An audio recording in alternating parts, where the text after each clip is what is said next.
Hey guys, welcome back to my channel, and if you're new here, I'm Chantel. In today's video, I'm going to be talking about my 6-week post-op appointment and some of the questions that I asked during the appointment, as well as discussing a couple things that have changed leading up to the 6-week mark. I know a lot of people have probably clicked onto this video due to a certain word that I used in the title. Don't worry, we're going to get to that.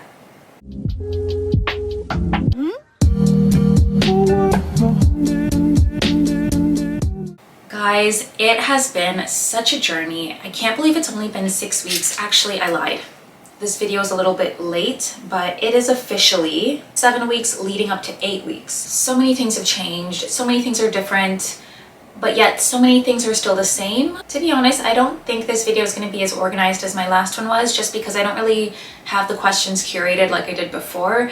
Right now, I just have a bunch of bullet points and I'm going to discuss all of them. So I'm just going to go through everything and talk about it one by one. Bullet point number 1, a question that I thought people might wonder is, do you have implant warranty? Like if something happens to the implant, is there warranty? And the answer is yes.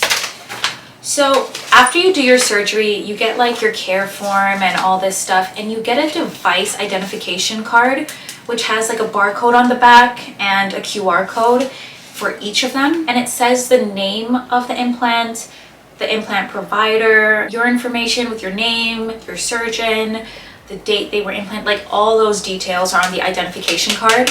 Like it's an actual like card.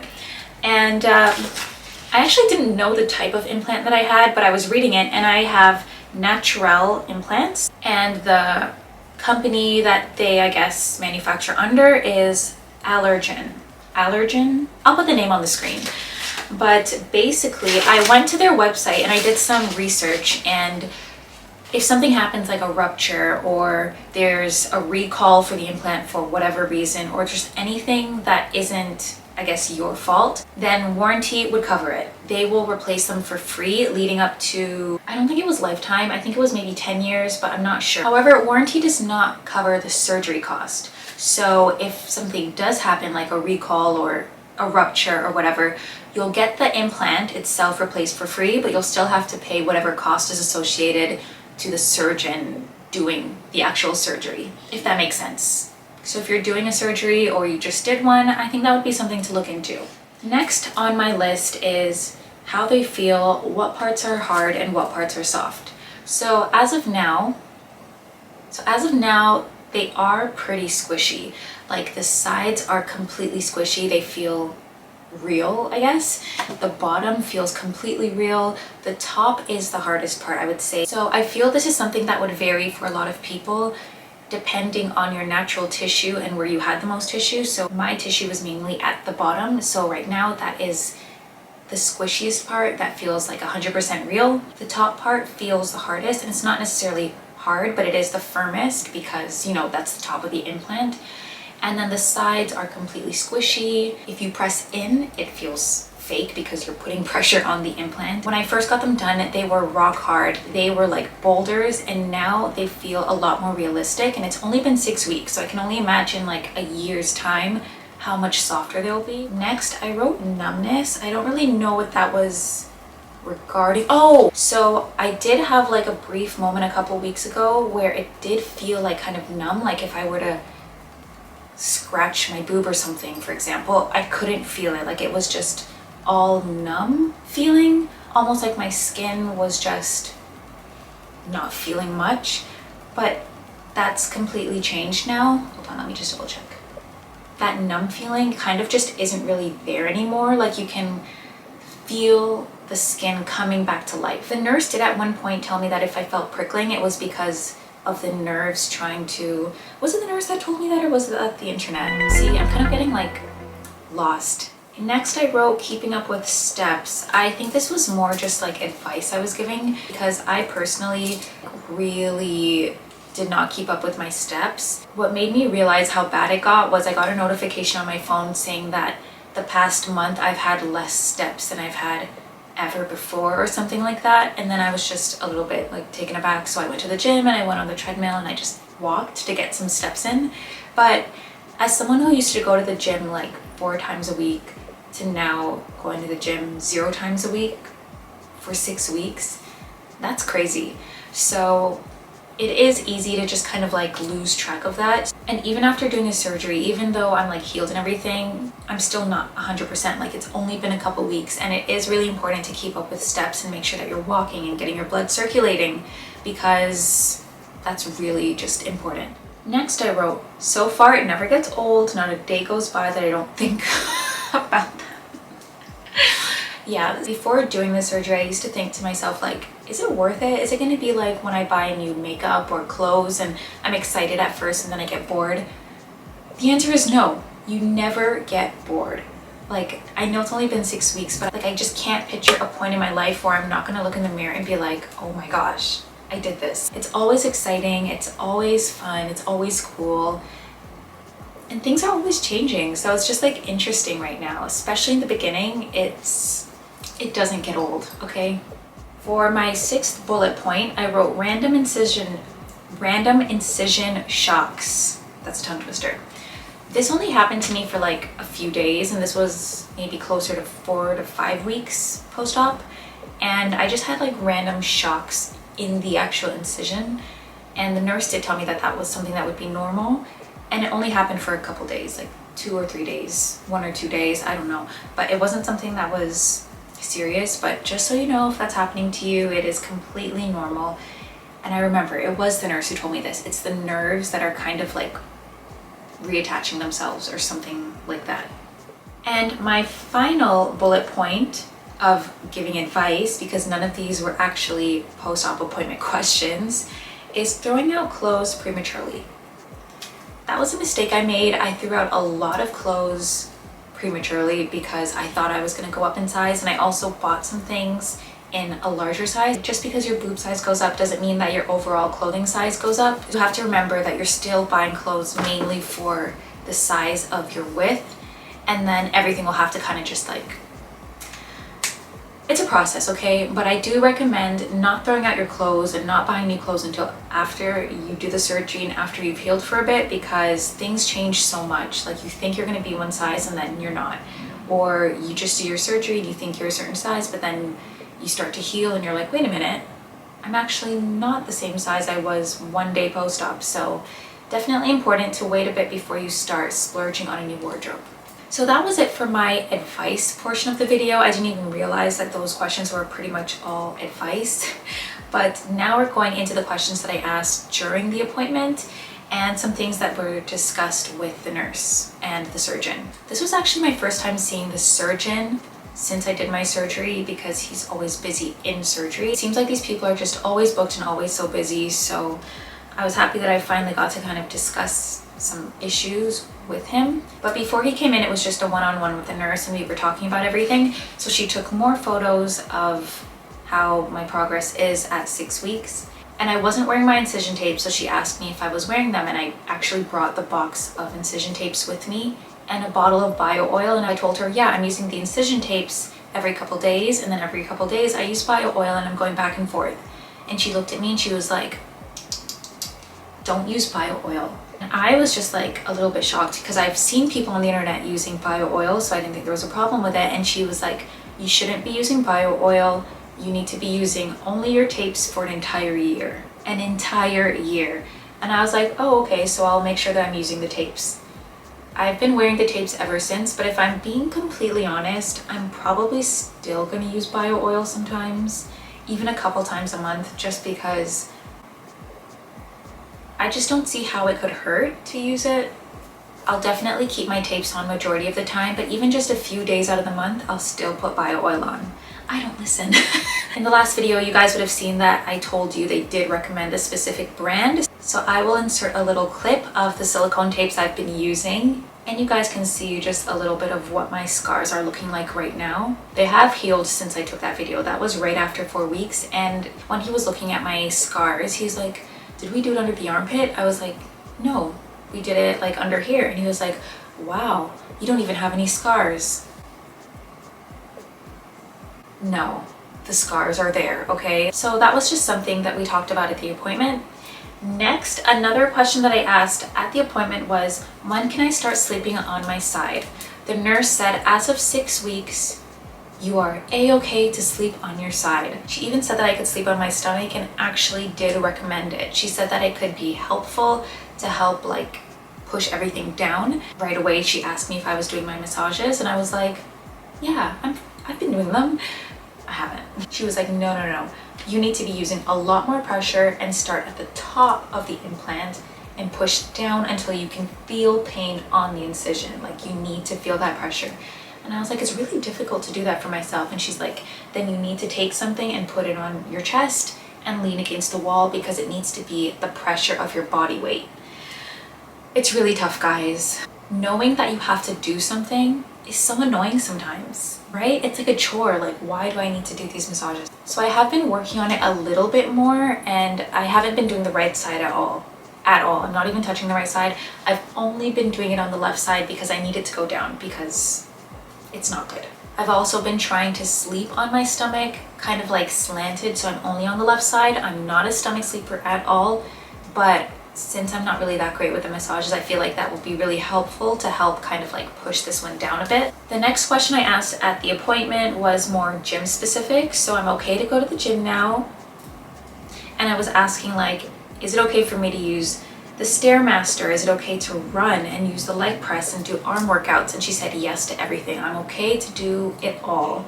I still feel like a little bit weird about doing upper body workouts, so I think I might take that a little bit slower. But I'm so excited to get back into the gym full time. My membership's being activated in, I think it's a week, but I might call to see if they can do it earlier because I just want to go back like ASAP. But yeah, at 6 weeks, you're okay to do everything. As long as your doctor tells you it's okay, because obviously there's going to be some people where maybe if you have complications, you know, don't just listen to my video and go do it. The surgical bra. So I do need to still be wearing some sort of sports bra. I don't have to wear the surgical bra anymore. I don't need to wear it to bed all the time, but it is recommended to, you know, keep wearing it. So I have still been wearing either a sports bra or surgical bra every single day, and I've never gone to bed without it, so that's something that I'm taking pretty seriously.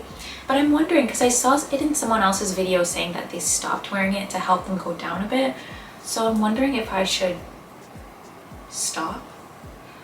But I'm a little bit nervous, so I'm just going to keep on wearing it and just like continue doing the massage thing. Next question is, can I swim on vacation? So I do have a vacation coming up in about 2 months. So I just wanted to know, would I be okay to swim? And the answer is yes. As of now, I'm okay to swim. I just have to make sure that I have my incisions on. I just have to make sure that I have my silicone tapes covering my incisions when I go into the water. So I have clear ones that should be fine. It's not like a big deal. If you have the ones that are like pretty obvious, then you probably don't want to wear them with a swimsuit, but I would recommend just getting the clear ones, the completely transparent ones, because honestly, you don't notice them. I'm okay to swim. I'm not a swimmer anyways, but like just going in the ocean and stuff, like obviously if you go on vacation, you're gonna go into the water a little bit. So yeah, it's good to know that I can do that. Now we're gonna get into a pretty serious topic. This is something I've discussed in my previous post-op video, and I think I discussed it in my boob drop vlog as well. And it's the topic of my left side being bigger than my right. Right now you can't really tell because I did look on camera to see how it looks, but you can't really tell right now, which is strange because yesterday I was filming a haul video and it was quite obvious in one of the outfits. I'll insert a clip here. The more I heal, the more completely obvious it is that my left side is bigger. When I walked into my appointment, that was my main concern, the main thing I wanted to talk about. I was like ready to demand the surgeon to come in and talk to me because I hadn't seen him since my surgery day, and I thought he was gonna fight me on it, and I had my boxing gloves on. I was ready to go. I was like, no, no one is gonna gaslight me into believing that this is not happening because it's happening. So I went in and I said, listen, my left side is bigger. I'm not happy with this. It looks weird. When I'm wearing a sweater, the writing is slanted. When I try on bras, one cup is like up here, and then the other one is like up here. And he was just like sitting there and he was like, yeah, so we can fix this. He didn't even argue because it's obvious. And he was the one who recommended we do the 2 different sizes, 345cc, 320cc. I know that doctors always try to tell you that you can only see a difference when there's 50cc. I've learned that's not true. You can tell the difference in any amount of cc because the diameters change. The diameter in width changes and the diameter in projection changes. So if I go like this, for example, you can see this one goes down to here and this one maybe goes up to here.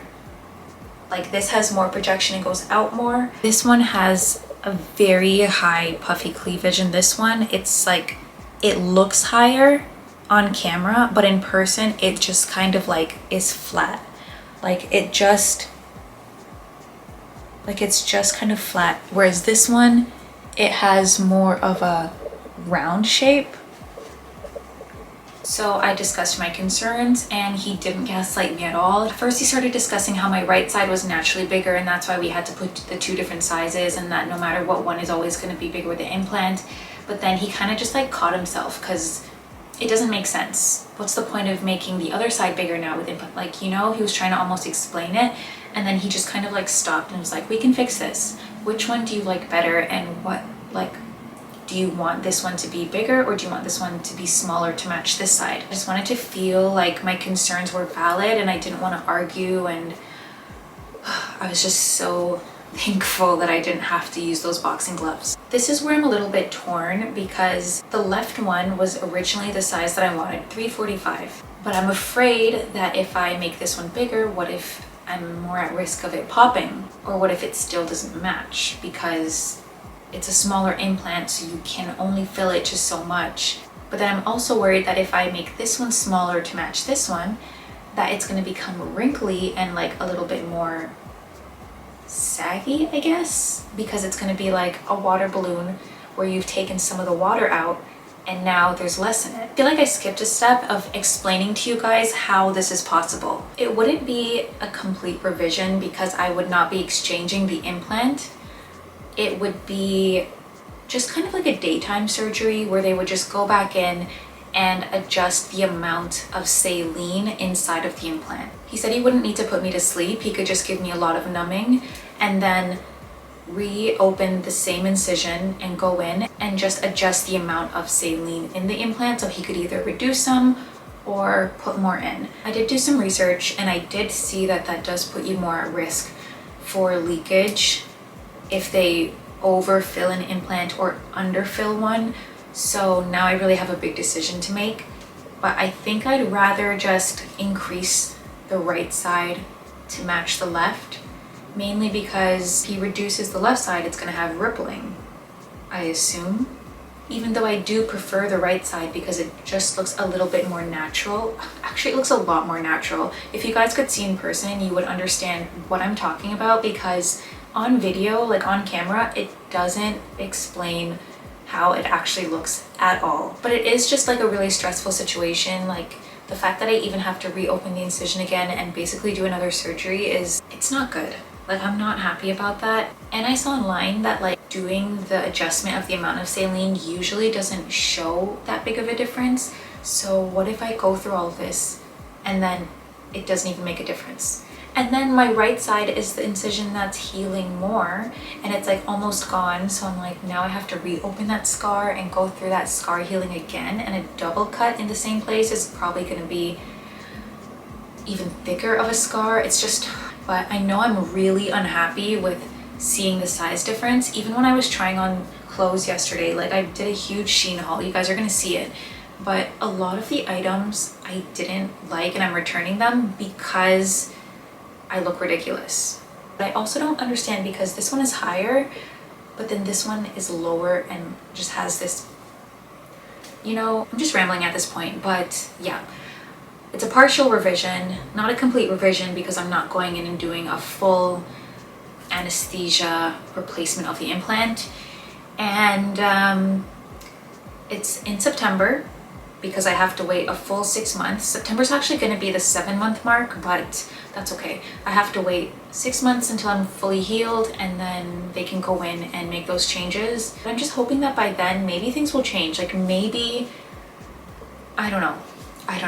I will keep you guys updated on what's happening. I think I'll do another video at the 3-month mark, just because I've heard so many things, how things drastically change at the 3-month point, just to kind of let you guys know what's happening and if anything has changed and if they've evened out more. That will probably be a much shorter video. I don't have to go in for a 3-month post-op appointment. My next post-op is not until that appointment in September. There are a lot of drastic changes that happen at 3 months. People say that's when you're kind of like at the place where you're most likely going to settle at. I don't know if that's true or not, but we'll see. That will be the beginning of May, the first week of May, I think. February, March, April, May. Yeah, that will be the first week of May, so I'll check back in about this then.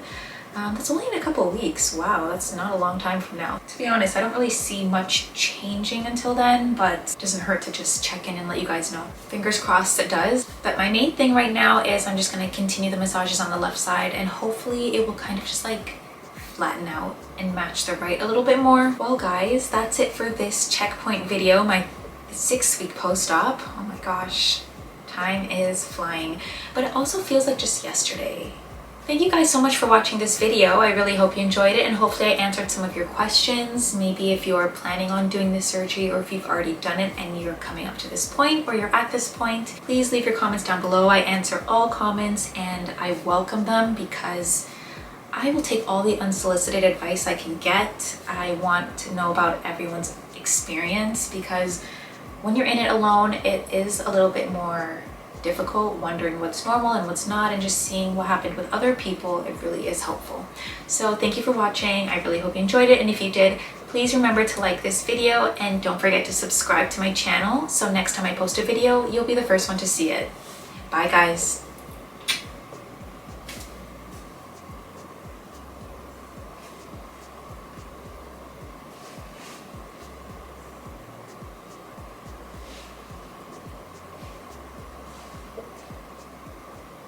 It's a few days later and I'm editing this video and realized something that I wanted to do and completely forgot is to just go through all the questions that I had concerns about in my last video for the 3-week post-op, and just kind of give you guys an update on how everything's going 3 weeks later in my 6-week post-op. So I'm just going to go through all 12 questions and give you guys a little update on how everything's been going. Question 1, sleeping on my side. We've already covered that in this video. I'm now able to sleep on my side, my chest, stomach, everything, so that's something that's changed. Question 2, random sore spots and pains. No longer have any pain, no sore spots, nothing like that. Question 3, softness and movement. I have kind of gone over that about the parts that are soft. There isn't much movement. There is a little bit more jiggle, I guess, but nothing too crazy. Question 4 was sneezing pain. There is no more sneezing pain at all. But I am still always hesitant before I sneeze, just because I'm like still nervous, but it doesn't hurt. Question 5, morning soreness. There is no more morning soreness as of 6 weeks. Thank goodness. Question 6, the downward nips. It's definitely improving. They're slowly starting to look a little bit more normal. However, I'm not 100% sure if it's just like my brain is starting to get used to the way they look, but I think that's slowly improving. Question 7, shape change. Very, very minimal change to the shape. Of course, from day 1 when they were like boulders and just super high and round, compared to now where it's a little bit more like suitable to the eye. Is that what people say? It hasn't been a crazy change of shape, especially not from 3 weeks to 6 weeks. Question 8, can I use the treadmill? We've already discussed this in this video. I'm now able to go to the gym and do anything. I'm allowed to run. Question 9, sore nips and skin peeling. No more soreness, but there's definitely still some skin peeling. It's not as bad as it was before, but it is continuing, and even though I'm moisturizing and everything, it's still happening. So I guess I just have to kind of bear with that for a bit. Question 10, implant shaking. I haven't felt that like shaking feeling anymore. But I do like get these awkward moments where if I'm trying to push myself up like off the bed or something, I do feel that weird like feeling of the implant. So I do still have to be careful with that, I think. Question 11, left implant is bigger. We've definitely discussed that in this video. Question 12, how to massage implant to drop. Again, I've talked about the massages and how I have to be using more pressure than I thought I did before and just trying to keep up with them. Removing stitches, we already talked about that. I don't have any more stitches. Recommended scar tapes. I've shown you guys the scar tapes and before and after clips. So that's it for the questions from my last video, just to give you guys a little bit of a roundup on what's changed and how things are different and how things are improving. And yeah, that is it for this video.